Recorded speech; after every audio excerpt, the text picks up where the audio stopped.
Welcome, everyone. Welcome to another edition of Remixing Politics and Culture with me, your host, Pam. I am a public relations and marketing professional who just happens to have a passion for social justice, voter advocacy, and culture. And tonight, we're going to have what I call a culture talk. We haven't had one in a while. And that's when you discuss the pressing issues of the day.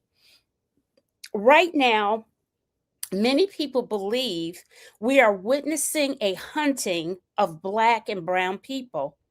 It feels as if every other day we're hearing about another Black person, mostly young Black males, found hanging from a tree.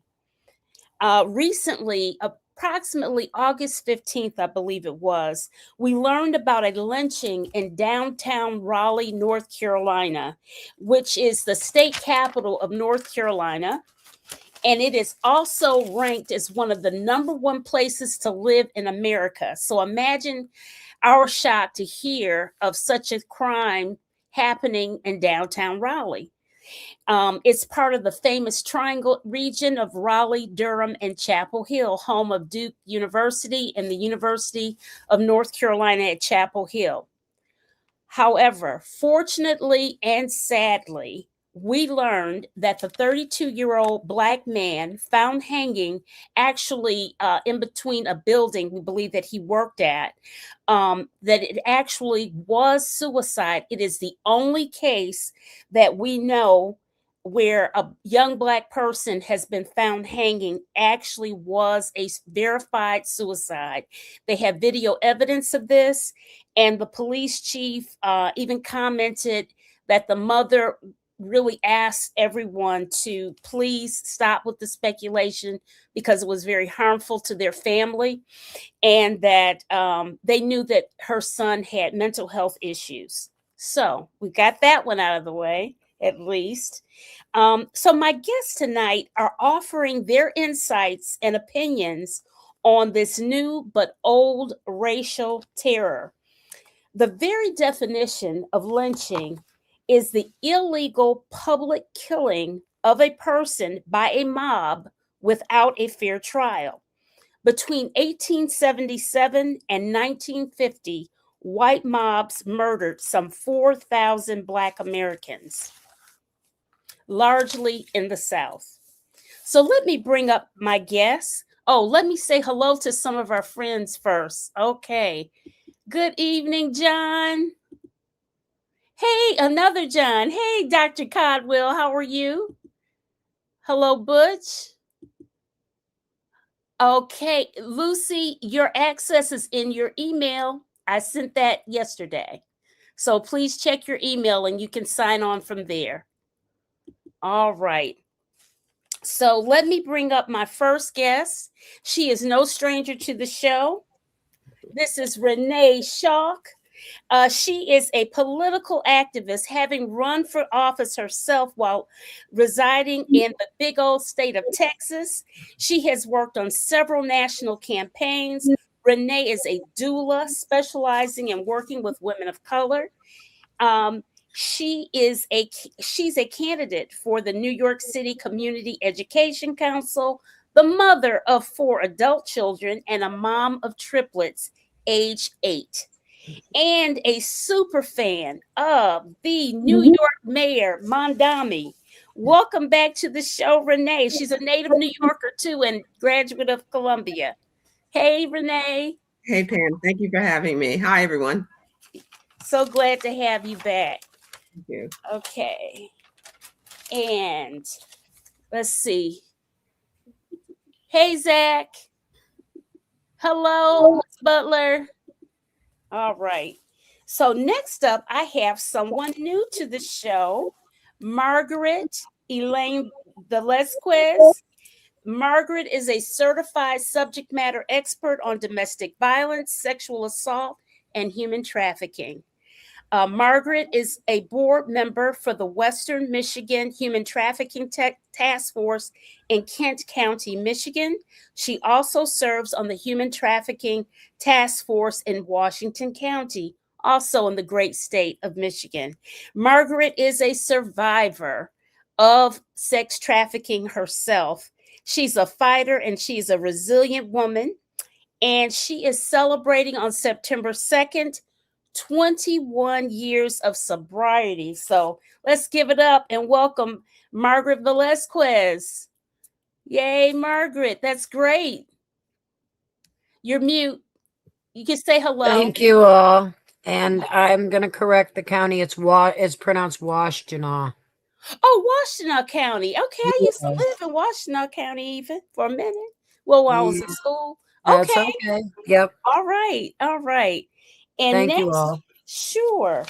And next up, I have who is also absolutely no stranger to this show is Miss. I think Latrice has been on here more than anybody. It's Latrice Davis. Latrice is currently an associate court clerk for the New York County Family Court. She is a very active member in the Queens Community Board 6 in New York City.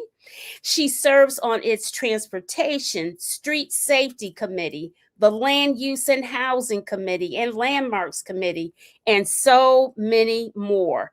Latrice is a former editor with the Associated Press. So I've got some journalism questions for her. Welcome back to the show, Latrice. As always, Pam, it's a pleasure to be here. Thank you for inviting me. Good evening, ladies. Absolutely. Absolutely. And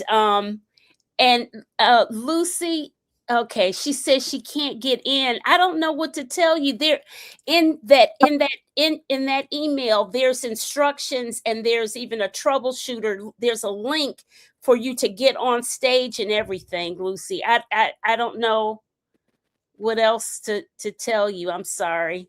Just go back to the link and when you figure it out, I'll bring you on stage. Okay? Did you get into the email at least? I hope she did. Okay, so Lucy Ann Hurston is actually a professor emeritus of Manchester Community College in Manchester, Connecticut, and she's the niece of the iconic author Zora Neale Hurston, who is also my sorority sister, I might add. So Small world. I would love for her to be able to get in, but we've got to move on. All right. So one thing I want to say to you all is that when I was trying to do research on this subject matter, one of the things that's interesting is that if you try to Google modern day lynching, there is no defined list. There's no listing of it in a classical sense. However, there is a different definition of modern day lynching. And what is considered a modern day lynching of today are the kind that Ahmaud Arbery was involved in, because he was chased and killed by 3 white men while jogging. The NAACP explicitly calls his killing a modern day lynching. The killers were later convicted of murder and federal hate crimes, et cetera, et cetera. And then, of course, we had the another modern day lynching classified is George Floyd. I wish we could get that. I wish I could get that image out of my eyes, but we all know what happened there. And then we had this incident that happened September 15th of 2025 with Trey Reed. He was 21 in Cleveland, Mississippi. He was found hanging from a tree at Delta State University, and they initially did what we've heard all too often, that it's just a suicide, like you just randomly put yourself up on the tree. But the civil rights advocates have questioned it and conclusion, and they've called for further investigation, but nothing really has happened so much. And then another very important historical benchmark in modern day lynching, There's Lucy. She made it. She made it. There she is. I am here. You made it. Okay, Thank let me you. give her okay, one more time. Let me find Let me find her intro real quick. We're going a little backwards here. She is last but certainly not least, and she certainly made it onto the show. She is Professor Emeritus of Manchester Community College in Manchester, Connecticut.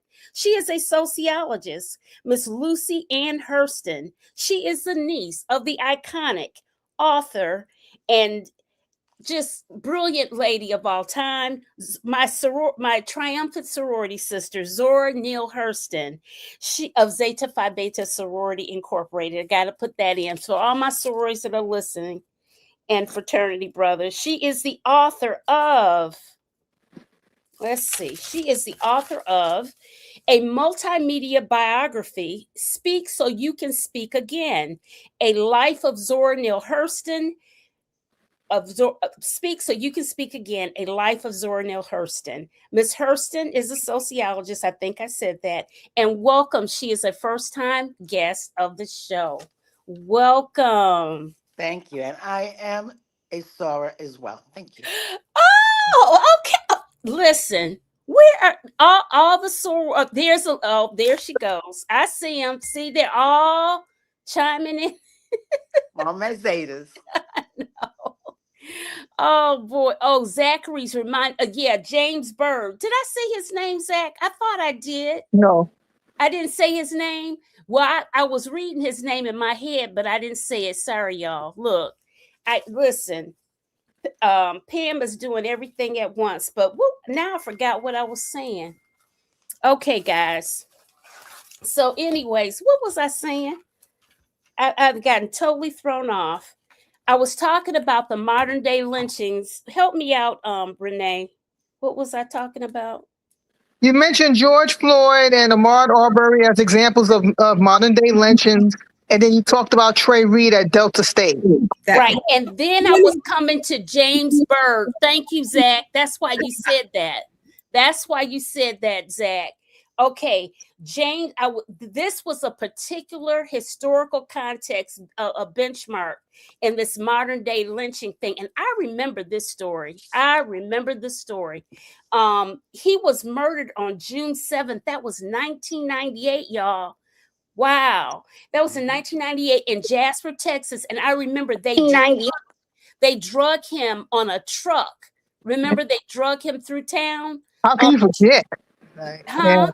How can you forget something like that? Yeah, I remember that. I remember that so well.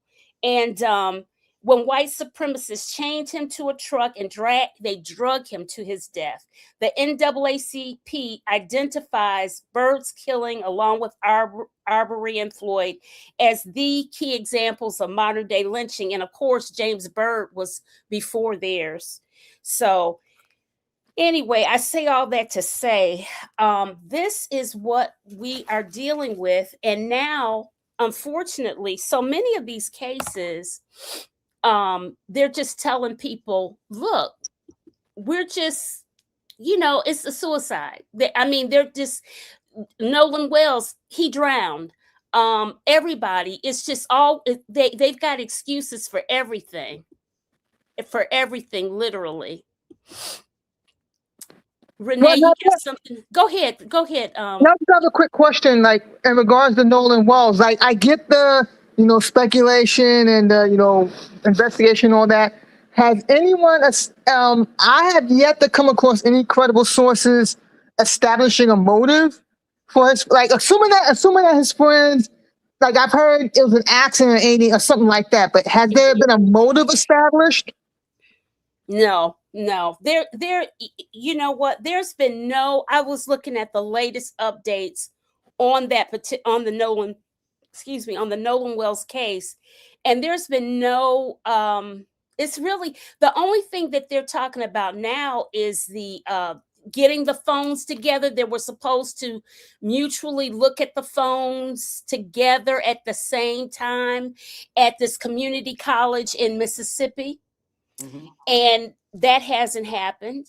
and the DA has been just really super tight-lipped on everything. There's been nothing, and but yet There's those. also the issue of the, I'm sorry, there was Yo, go also ahead. the issue of whether they were given lie detector tests. Okay. And they were not, but it came out in the media that they were. But the lawyer representing all the students, all the boys was saying, no one took a lie detector test. So the police or whoever the police representatives Uh-huh. were saying, yes, they all passed except for one. They all passed the lie detector test. Uh-huh. And nobody's even taken a lie detector. I So like the to tell. alibis are starting to build. It's just crazy. And you know what? I'm gonna tell you, my profession as a PR person, don't understand for the life of me why those boys, those young men, why are they even talking to anybody? Because That's what anything that they say, overconfidence does. you'll take all of those tidbits and then they can be used against you in the court of law. Well, that's the thing. Like, yeah, like they should like. It's not in my interest to say this because hey, I want to find out what happened. But like, yeah, I think right now they need to lawyer up and be quiet. Yeah. And one of the things about that town is that we have to understand that this is a town that is got a very wealthy section of town and not so wealthy part of town. There was a young woman killed who committed suicide several years ago because she was bullied by some of the wealthy kids. And one of the kids that's sort of involved in this case, his mother is a judge and she's the judge on this particular case. So you got to remember, we're talking about money. Yeah. Is children who don't have money because this young woman was a white child. And so I think that maybe it was racially motivated, but I think it was more so that these kids are feeling entitled and they think their parents are, I think for one thing, why is this judge even on this case? She should recuse herself. She shouldn't even be having anything to do with this, particularly since her son was charged in another particular incident that forced a young child to commit suicide because they were bullying her and teasing her. Oh my God. So this town has a lot of history. Yeah.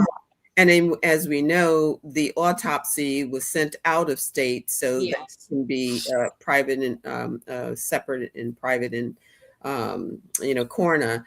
And I don't understand how you're missing pieces of this person's body when you're doing. I thought you sent everything. I don't know why you keep something behind, but apparently there was some pieces of this particular young man's body that didn't make it to the outside investigator. So there's a lot of questions. I think these teenagers have quieted down because I think their attorneys and their parents have said, shush, because there's too much going on. And so we're not getting a lot of information right now. And, we got Attorney Crump that's on this case. So we're going to get to the bottom of it. It's just not going to be a lot that we're going to know right yet, but it is quite suspect. Yeah. Yeah.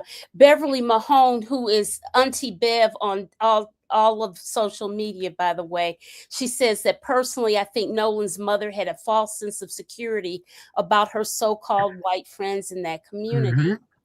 Yeah. What do you say about that, Margaret? What say you? I say yes because I live in an area that's extremely rural. So if you're not a Native American like I am, which I'm only partial Native, or a white person, they will chase you out of here. Yeah. The other Tell thing them I where you like, are, Margaret. Tell them where you are in I relation am up to. by Traverse City, Michigan. I'm in what's called northern lower Michigan. It is about 2 hours north of Grand Rapids, Michigan, actually. And unfortunately, we cover 29 counties here too, which is another issue in itself. We had a child here in Marquette. I think it was Marquette. We had to pass a law here because we had a child take his own life due to sextortion cases.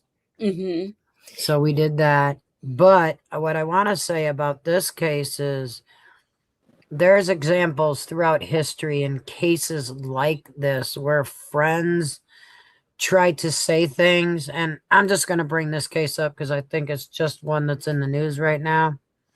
Think of the Krista Pike case. Supposedly this girl was going out with quote unquote friends. You see how her friends treated her, correct? I don't So know I that know that case. teenagers can be extremely vicious. Can you briefly tell us what that case is? I think you know about the girls that beat up that girl in that bedroom. No, Oh, it was that's the not that Job one. Corps murder. She's about to be executed on the 30th of September of this year. Where Oh, is in Michigan? It no, Michigan gonna does not say- have. It's a I Tennessee was gonna case. say, oh, Tennessee. It's a Oh, Tennessee figures. case. Yep. Figures She Tennessee. this case was originally a 95 case. It was called the Job Corps murder, and you know we don't name murders anymore. That's why I didn't really want to name it, because it's easier to let it die if you don't. Just a lesson I've learned in gang work and everything else I've done. But what she did was she checked out a 16-year-old girl, was jealous, thought she was taking her boyfriend, and killed her in a satanic ritual, even walked around with a piece of Yeah. skull in her pocket. Oh God. So, and your friends can be the most vicious, nastiest people in the world. Even where I live, I have groups of teenagers right now running Cadillac, Michigan, of all places, who are acting like they're little gangbangers, and they have no idea what gangbanging even is. I'll tell you that right now. They don't even have a clue. And a guy's face has been smashed by teenagers here. But these teenagers like to hassle adults. You know what I mean? I've even been hassled by them personally, but they cause a lot of trouble. And what they do, I've caught a couple of them calling their friends up to fight, and then the next day they're buddy. So there's always that element of, you know what I mean? There's always that element of, you never know. I mean, you could be best friends with somebody for decades, and all of a sudden they might not like what you do, and here you go. Yeah. You know? Yeah. Well, let's It was just a thought. Just a thought, yes, guys. yes, And I a understand. thought-provoking one also. Pam, I want to chime back in on the question that Yes. I think please. parents were feeling very in a false sense of security because they felt like money, that their kid is doing well. They hang out with the parents and accepted in the community. And I think they really believed that their child was going to be safe because they weren't like the other ones that didn't have money, who are not so accepted into the community. So they felt like they were okay. And unfortunately, I don't know what happened to their child, but it is suspect. And so, yeah, I think it's a yes to your question. Lucy, you being the sociologist, what do you think about that, about these social constructs of how we move in society and how we feel that we have assimilated and what have you? And we think, because listen, they had gone out with Nolan had been within their company many times. It was not a new thing to be on their boat or anything. And I do not, in my heart, I don't think that it was something deliberate. I think that they were horseplaying and stupid stuff. Freaky things happen. And but then I don't know where their morality and their humanitarianism was. I just, that's the piece. What do you say, Lucy, about that? There can be several discussions that we fork off of from here. Issues of affluence, issues of basic humanity. It's okay as long as we allow you in. You don't get to come in, we let you in. And then we decide when we're done with you. So it's also this idea of access and social labeling, and all of these things converge, and then a crisis happens, and then you're not like us. Oh, uh-oh. Whose song is that? They not like us. They not Kendrick like us. Lamar. But I think that's what happens. You don't see the same level of humanity, perhaps. Yeah. I think you're right. I agree with the comment where it says they suspect the girl and alcohol are involved. I wouldn't be surprised if that's true. We don't have any facts to support that speculation right now, but I think it's a valid theory. Yeah. And I I would think Especially that when you are alcohol got numerically in the involved. minority. What did you say, Lucy? Especially when you're numerically in the minority. when you're the one. I was the very first Black student to enter a private Catholic all-girls school in Bristol, Connecticut in the summer of 1969. Mm. I thought they were my friends. Mm-hmm.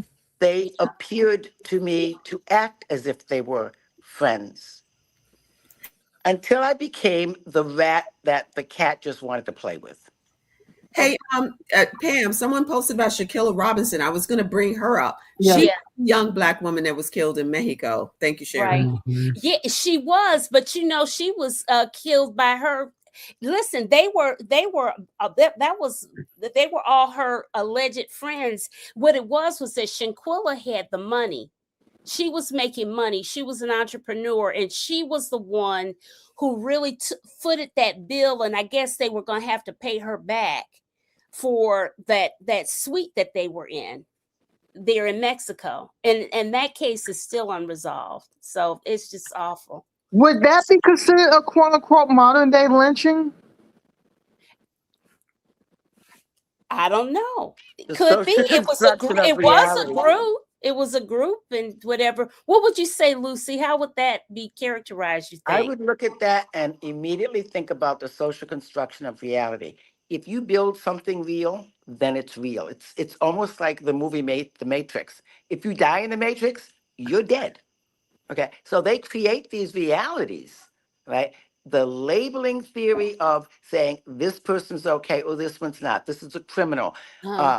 Those things carry consequences with them. So to be part of that in group that allows you in is a position of power to have your will done over somebody else's, right? To exercise that power. Right. It comes with the ability even to just label you or to not label you. It is not a crime, it's suicide. That's a pretty powerful label that can put on a situation and have different consequences. Yeah. Well, I see Jeff and Zach have different theories on what it should be called. But let's get back to the lynchings. I tell you, it's so unfortunate that there's so much to talk about, and then there's so many freaking cases that you're saying, no, it's not that one, it's that one. I mean, how weird is that we have that many? I mean, really, people, why do we have so much? Let's see. So listen, with all of these lynches and those that are mischaracterized as suicide, how could we even possibly begin to turn this situation around? Because right now our government is just shot to hell. We really don't have an FBI to moderate anything. Margaret, you've had a life with the sex trafficking, as we all have seen with our own eyes and ears. Nothing has happened with those Epstein files.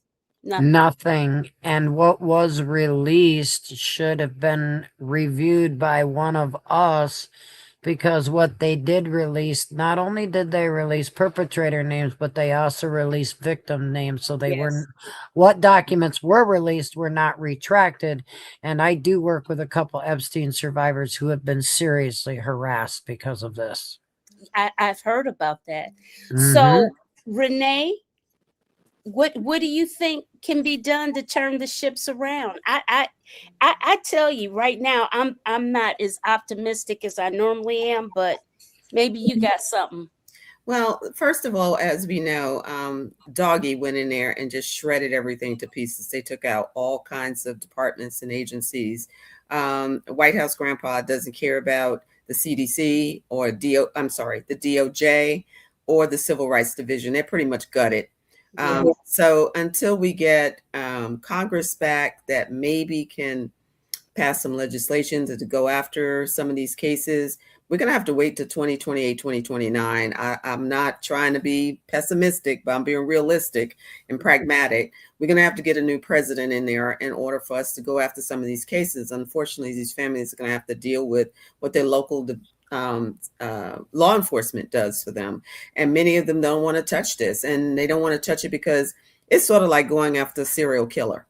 What is happening across this country is not necessarily, they might not all be connected, but it is White House grandpa has made it that you can be as racist as you want. You can hang Black people. I'm not saying all of them were their deaths were suspect, but it is unlikely that a Black person is going to hang themselves, especially from a tree. Right. You might hang out a window. You might hang in the shower. Right. You're not going to hang yourself from a tree. And I'm just saying, I don't know too many who would do that. There's a lot of quicker ways to die, easier ways to die. Bottles. And the scene itself does not support suicide. Thank you, Lucy. The physical scene does not support the premise of suicide. You cannot climb that tree, hang that rope, and get up there with nothing under your feet. Thank you. There was nothing for you to stand on, to throw yourself off of. It's ridiculous. It's insulting. Yeah. So right now, I'm hearing from the ABA.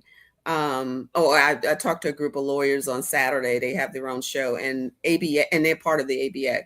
Right now, ABA is focused specifically on November's midterms, because they know that there's a lot of voter suppression and a lot of interference in the midterms that is coming, and they're trying to prevent it. So they're doing that kind of work. So they don't have time to take on the hangings that are going on across the country. They will tackle that later. It's just not going to be now. And I can see why their priorities is about the midterm, because if we don't get Congress, it don't matter about hanging. It doesn't matter. It's right now. It doesn't matter. Zach put in the chat about the Tasia Fortune case, about her hanging from a tree. It was so freaking high. They had to get the fire department to get her down. But I can't remember. Was that in Mississippi, Zach? Was that in, who knows what state was that case in? I believe it's Huh? What you think, Latrice? I was going to say the Tasia Fortune hanging also took place in Mississippi. Yeah. But I mean, I guess, I'm just going to put my amateur sleuth hat on, and I would check and see if the people who were found hanging from the trees, if they have defensive wounds on their hands. Because if so, that would tell me they put up a fight, which means it was someone or some people. It wasn't like, I don't think these hangings are random at all. No, they're It's not. a flex. It's nothing more than a flex and a threat. A flex and a threat. It's a flex and a threat. It's see what I did and see what I can do. And it's supposed to keep certain people in their place. And the problem is this: you're going to have to wait, because we've got a three-legged stool in this country: the judiciary, the legislature, and the executive. And right now, our stool only has one leg, okay? And it's wobbling hard. So we are going to have to wait to get some grown-ups in the White House. The thing is, though, I'm gonna just tell you, I think where we've messed up, I think that we didn't put up enough of a struggle to get him out early. I want to know why we can't go full-scale Albania. That's what me too. Me too. Good idea. We should get our pitchforks and our flames and get out in the streets. Where is the outrage? Right. Where are the signs and the anger? I'm just not understanding that. 2/3 of Congress is going about business like it's normal. And nothing is the Republic has not already fallen. It has. It really has fallen. It has fallen. Absolutely. Not only that, the most important thing is the control of the media. Yeah. Oh God. We cannot get adequate information from American media. We have to go outside the country to find out what's going on here. Yes, that's true. Listen, I was watching CBS whatever their morning show is, not the Sunday morning, the Sunday soft show, the hard news like interview show. And Byron Donalds was on, and he just overtalked this journalist, and she was very professional, and she was asking legitimate questions. They weren't softball questions. I mean, they were legitimate questions. And when she tried to interrupt him from going on like a soliloquy, Okay, stop your answer. Let's move on. Oh, wait. It was clear to me that CBS had the memo that they are to allow this to go on. And normal journalism, it doesn't work like that. I'm sorry. Well, I said this to you before, Pam, how, like, when I got laid off from the AP back in 2007, I did not envision things getting this bad. But when I look at the state of the profession today, I simply don't see a place for myself in it. And so I had no choice but to move on. And that was a hard pill to swallow. But, Yes. but it makes me sad because I love the craft. I will always love it. I love to read and write and research and curate and all those things. And the lack of media literacy is just, and I've said this before, it's willful. To me, it comes down to willful ignorance. Yeah. It's like, I don't even know where to start with this, but I just feel like, okay, you mentioned Byron Donalds. He won the Republican nomination for governor to succeed DeSantis. And I believe David Jolly is going to be his opponent come November. Yes. My oldest brother lives in Florida, so I do have like an interest in what's going on down there. But I think we need to get money out of politics. I think that's another problem. That's a huge problem. And here's the funny thing. If you look at the Florida Senate race recently with Angie Nixon versus Alex Vindman, he when it came to fundraising, he outpaced her like 15, 16 to 1, and he still lost. So I do think there's power. It's obviously power in the vote.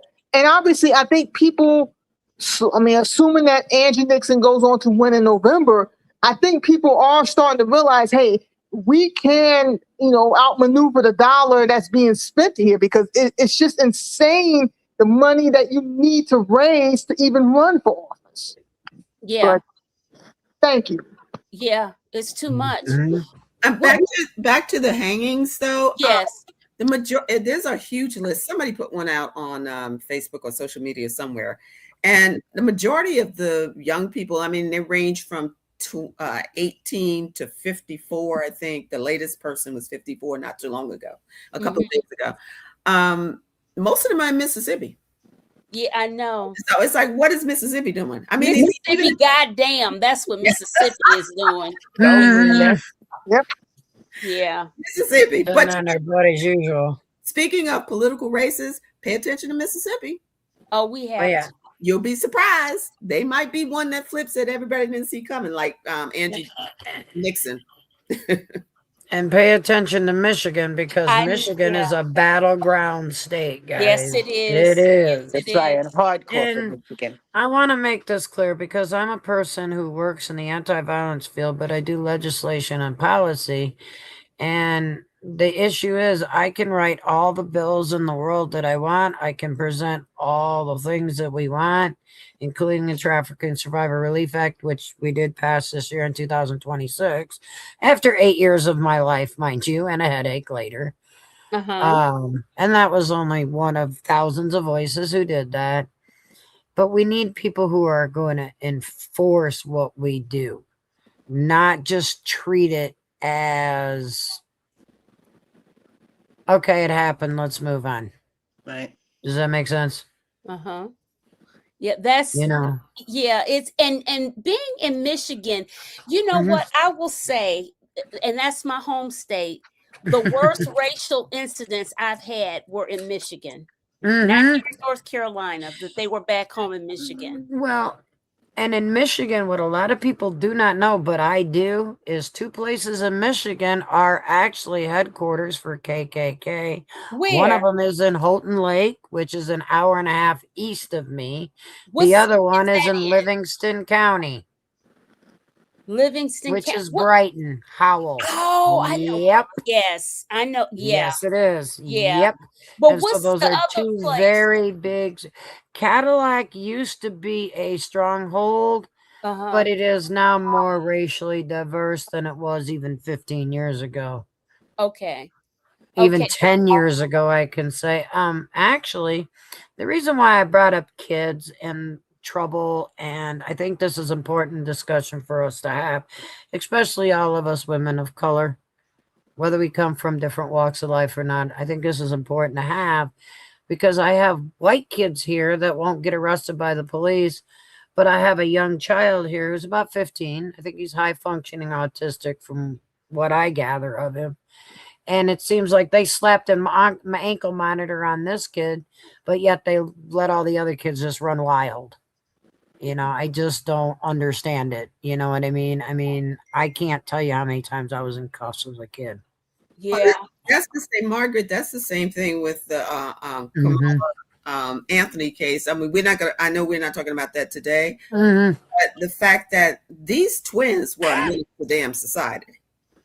Their records are just long as hell, and nobody did anything to check them. And that's going to be part of that case eventually. Like you said, that there's different treatment for kids that are white kids, whether they come from money or not, as opposed to kids of color. And those kids, that record that came out about them, all the stuff they've been doing since kindergarten, is crazy. So I was blown away. I was blown away. Listen, guys, you know what? At the very root of all of this stuff that's happening now, it's nothing but a repeat of what we've seen, what we didn't see, but our ancestors saw after Reconstruction and stuff. It's almost like history's repeating itself. And one of the reasons why my personal philosophy is that why racism and all of those issues were never really addressed. We got no reparations for what we went through for hundreds of years in this country, working for free, building this nation. It was nothing. We didn't get the 40 acres and the mule. We didn't get any of those things. Nope. We got all the torture and the hell, and they still, no matter what we do, and no matter how far we progress, it gets yanked back, Pam, we didn't even get an apology. No, I know. Excuses for why they haven't done what they need to do. It's like, hey, yeah, well, your ancestors, yeah, we beat them. And I do need to make clear that they do this to the nation also as well. Yes. They very much do this to us as well. So they don't even look for missing indigenous women mostly up here at all. Yeah. They don't care about women, period. In general, no. And trafficking is just another form of modern day slavery and another way to just wipe us off the planet. Yeah. I'm going to post a story in the chat after the show because the New York Post, oddly enough, one of my local papers, and actually it's not so much an expose because I was born and raised in Brooklyn, so I've always known about this area. It's called the Track, and it's about sex workers and the exploitation and the dehumanization that goes on. But it's like, I mean, it just blows my mind. Like the playbook is as old as time. We all know the tricks of the trade. Like they take these women's IDs, so they isolate them from family. They steal their money. Like we know the playbook. We know how these pimps move. We know what they do.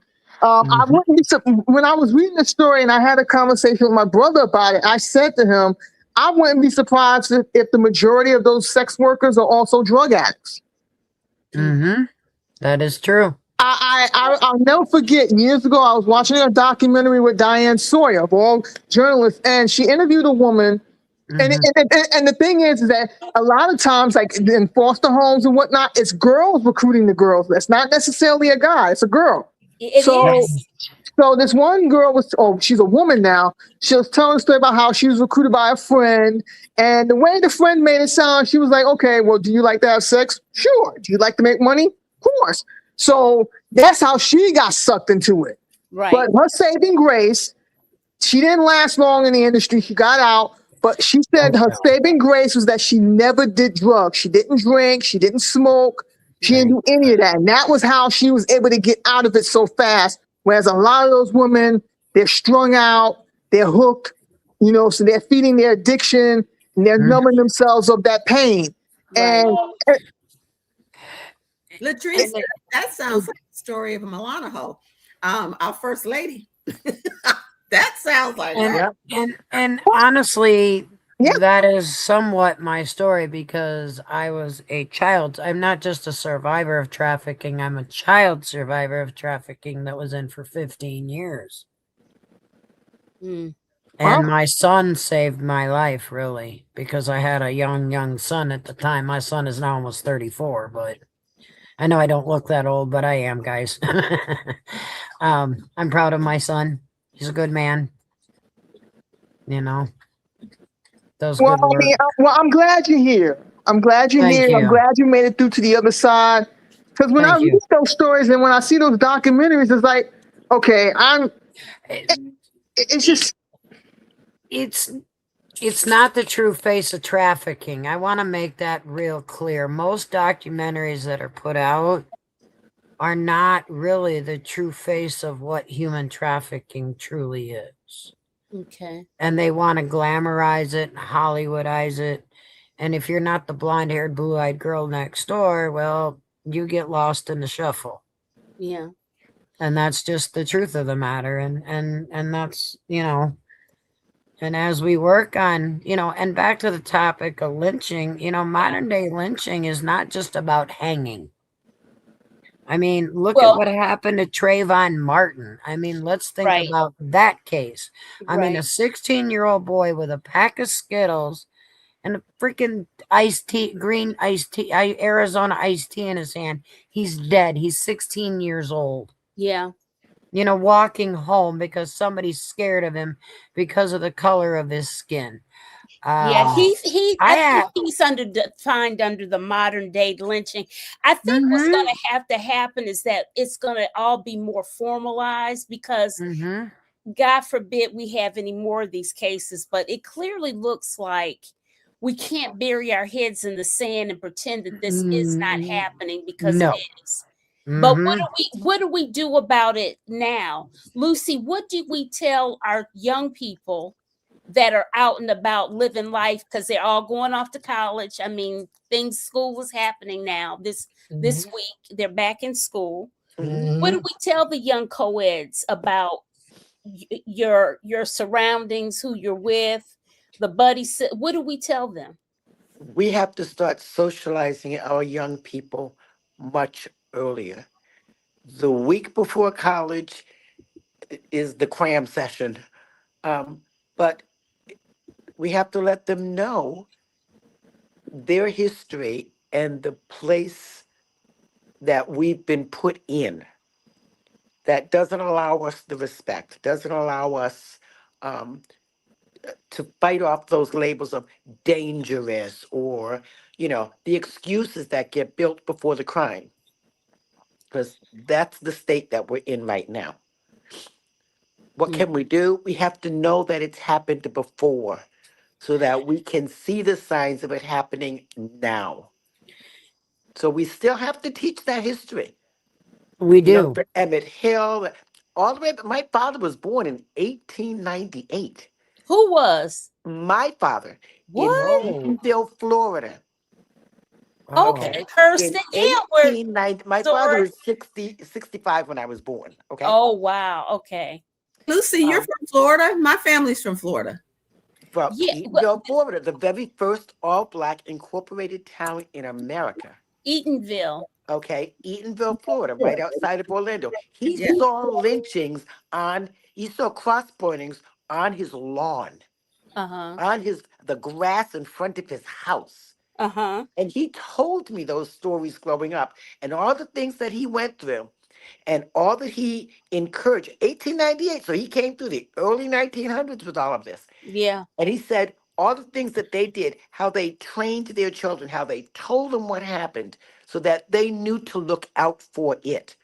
So they knew how the world was viewing them. That's what he told me about. But he said, we got this.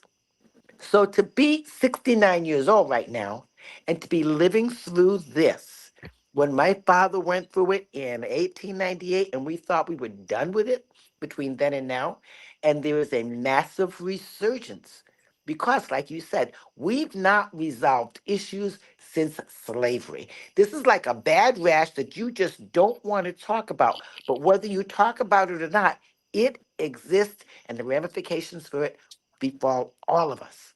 Yes. Mm-hmm. I Yes. do. What I like It about comes down to education. Yes, Lucy, what I like about what you said is that I think we've stopped talking about racism because Yes. we've been taught to, We've come so far. That's a thing of the past. and And not it's only not. that, we're made to feel guilty if we say something that we are experiencing is racist. Then the other wants to tell us, no, what you experience is not racism. You're just Mhm. using the race card. And Mhm. I think racism is underreported, not Yes. It is. it's underreported because It we don't is. always talk about it because we don't want to hear Mm-mm.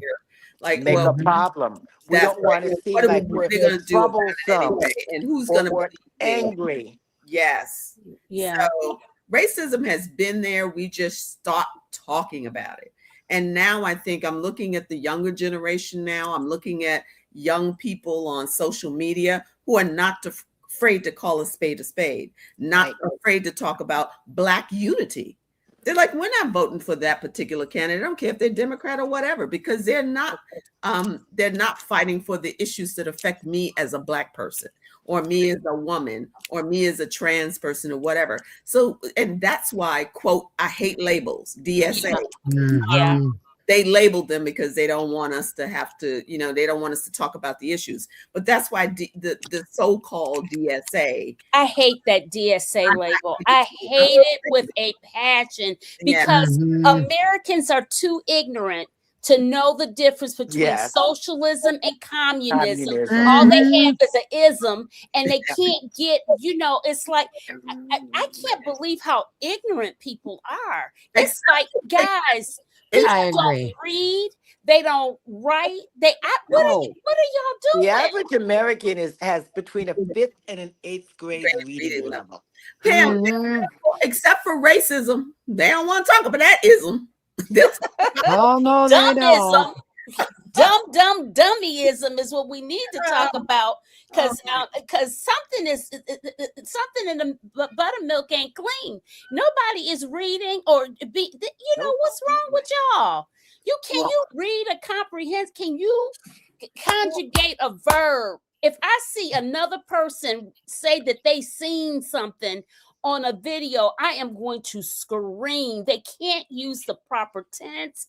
I'm like, where have you gone to school? What elementary school did you go to? Please, people.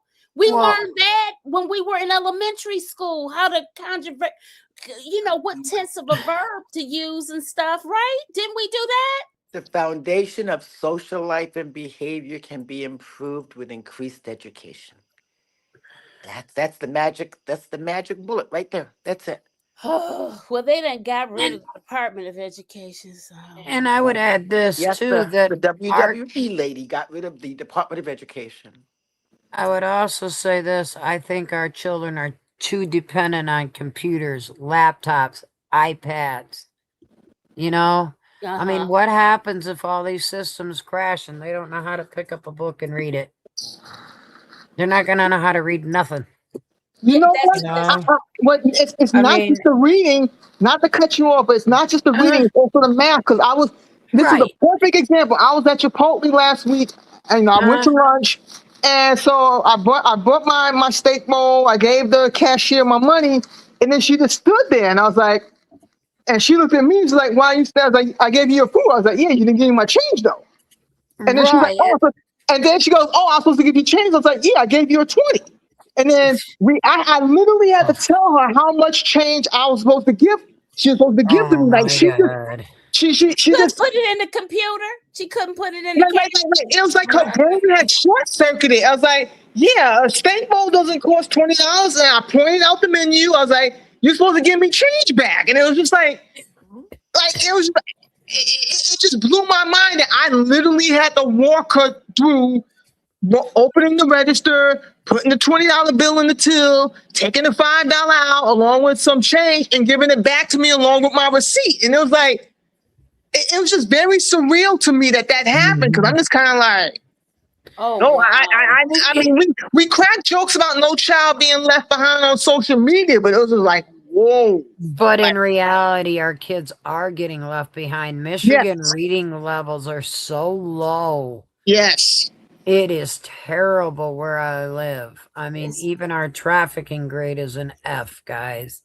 So that should tell you something right there. And the higher up you get up here, the worse it is. And part of it is because we don't have good teachers. We don't have certain things that We bigger don't cities support our do. teachers. Well, the I don't first think We teacher so. don't is at support our home, teachers. though. Imagine if we treated our firemen like our teachers, Uh-huh. that they would have to go and buy a hose Mm-hmm. to do their job.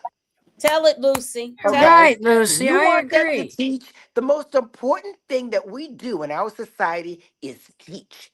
Because Yep. no matter Mm-hmm. what you are when you're a grown up, You gotta it's learn. because of a teacher. Mm-hmm. You never And stop it's the learning. basics. No, You you never don't. stop learning. And the thing about what's going on with the teachers, I don't think it's. I mean, I think part of it is just we have unqualified teachers, but I think Mm-hmm. the teachers who are qualified, they don't have support systems in place. They're Mm-mm. just thrown Right, to wolves and they're left hanging. right. And then I have that's why they burn out and they quit because they look right. around and it's like, I don't have any support. You're not paying me. I don't need this crap. I'm out.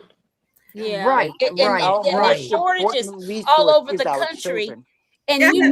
and see that's the other thing. Even in the classroom, Mm-hmm. if kids are being taught history and all the things like our generations have in this conversation, if our teacher told us, okay, these things are happening in our society and gave us the backstory, we would be more cognizant and more aware of being careful and how to move and stuff.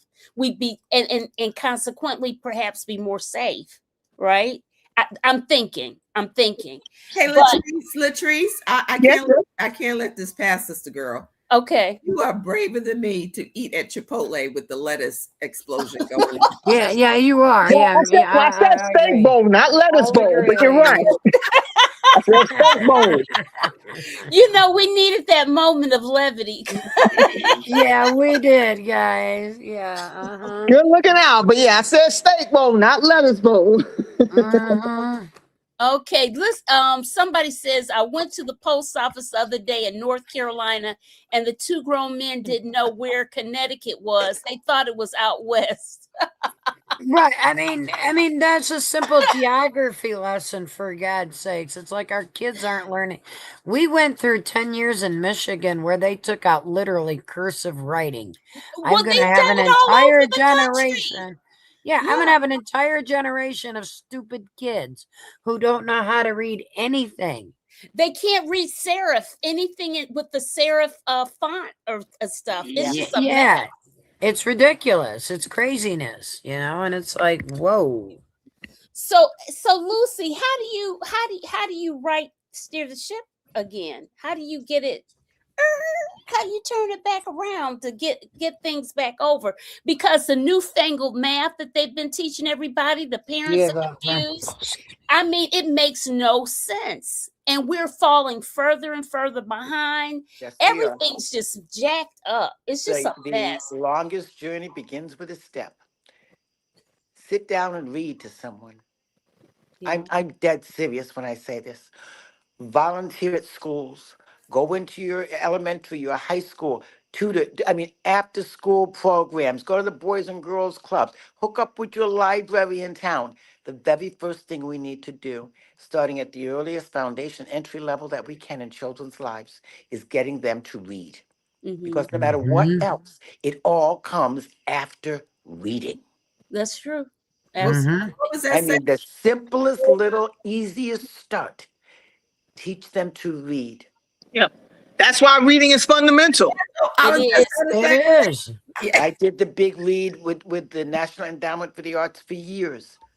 I worked very, very closely with Director Lane at our library here in Bloomfield, Connecticut, okay, Uh-huh. for the reading programs that we do here. Find some way in your community to increase, improve reading. Little libraries, little free libraries posted around the place. Hmm. I think Well, one and of the most important things we can do to start righting the ship is to make an educated electorate. And Lucy, you know who did this, right? Ronald Reagan. Oh yes, No Child Left Behind. That man was the mhm, biggest thing. scam Ever. ever. scam artist. Yes, It and what was the biggest biggest scam scam. ever. And what they did was, on top of that, follow the money. Our Hmm. learning new math not based on that it's a better way to learn math, because we all learn basic math. We learn our Hmm. timetables and all that stuff, and I can still do math in my Most head. memorization, That's all right. of that. Yeah. But what they did was, Columbia University, Barnard College is a teachers college over there, and what there was this person, professor or somebody, who had this bright idea that we're going to get a contract with all of the schools in New York City. And what we're going to do is we're going to teach them to teach a different way to teach kids that were successful in the beginning.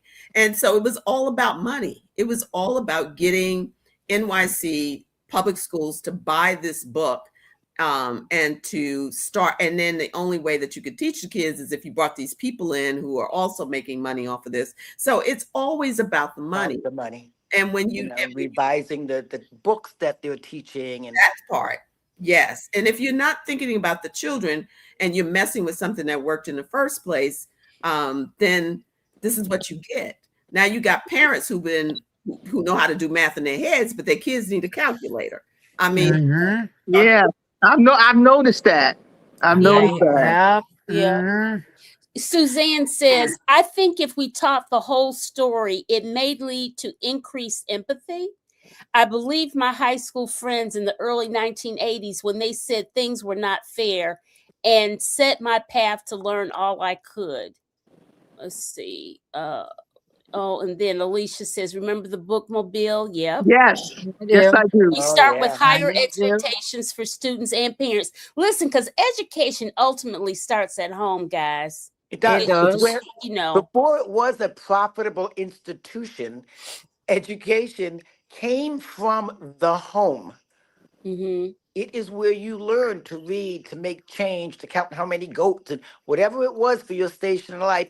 To some degree of education, that started at home. Yep. Okay, and then it got Right. moved, as did so many other things, and then it got moved out of the home for profit.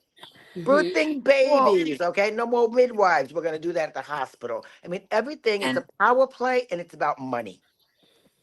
and then the other thing too, it wasn't just about learning your basics of counting. Of course, that's important, but it Yeah. was all the other stuff we learn on how to be a Black child in this world, how to grow up to be a Black woman or man or whatever you're going to be in this world.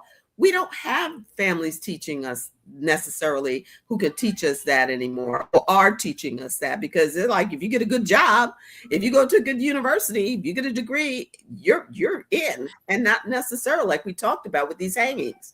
These kids many of them were in college, were doing what their families told them that they should do, and they were going to have a profitable life, and their life ended. Some of them were fit, like I said, it was a 54-year-old man. I mean, I'm not sure what was going on with him, but he was in Mississippi. And I'm sure, I don't know what happened in life at 54 that didn't happen at 53 or 52, that he decided that he gonna hang himself from a tree. But I'm just saying. Yeah. They have found a few cases where I saw one case on social media where a truck driver was saying and he filmed it, how these guys in this great big like RV type of truck had approached him and said, man, I need some help. I need you to come help me because my person is stuck in my truck. Come to find out, he just nodded to him, I'll check you out later. And he watched them, and that was all a lie. And so he reached and he was in Mississippi. He reached the conclusion that perhaps some of these people were being hung because they helped somebody, and then they got snatched up, and that kind of thing. I don't know. It's just You can't rule anything out. Can't you rule can't. anything out. You no, can't. you and I would go back to the education part for just a second, because I need to say this as a survivor leader. If somebody would have stopped me when I was a kid and maybe just given me that 1 inch that I needed, it might have not taken me till I was 54 years old to graduate high school.